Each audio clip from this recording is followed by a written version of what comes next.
I'm so excited today because I will show you how you can create a powerful ad that works across different channels and make your seminar promotion or webinar promotion a smashing success.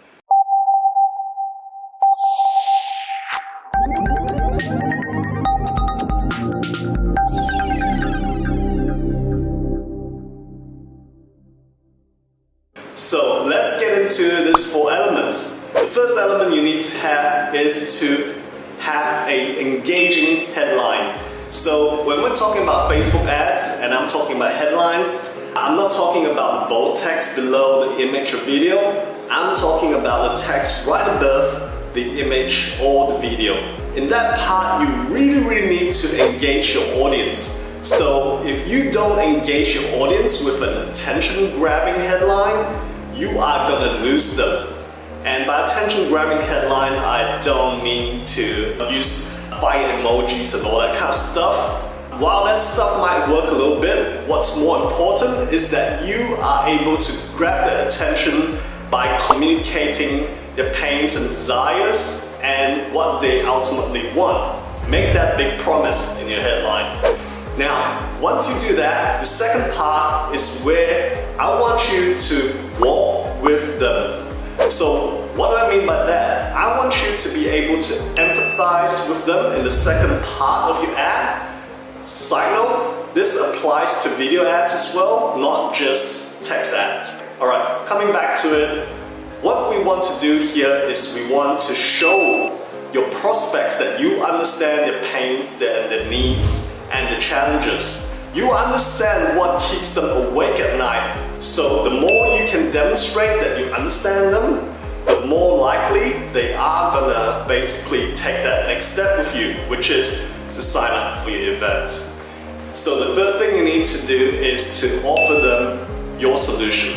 And also tell them why is your solution different and unique, so that they understand it's not something that they can find from some other seminar or webinar out there. Only you have the solution to their problems. Also in this section, you might be able to address some of the objections that pop up. And then in the final section, the fourth part, is where you basically want to have a powerful, compelling call to action. So this is where you want them to click and sign up for your seminar or your webinar.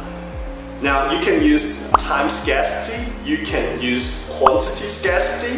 For example, saying, okay, well this seminar is closing down in the next 3 days. This webinar, we're limiting to 100 participants.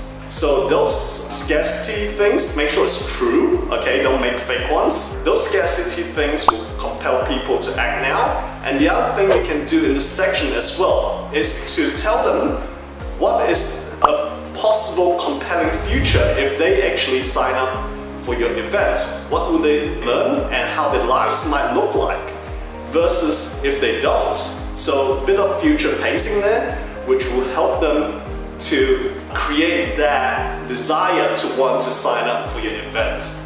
That's it, folks. We've covered the 4 elements. I hope you're excited and I hope you're excited to implement it. And in our final video, we're going to talk about proper budgeting. How you should be budgeting for your events, whether it's a seminar or webinar, and how you're going to make a good ROI from it. So I look forward to seeing you in the 5th and final video in this series.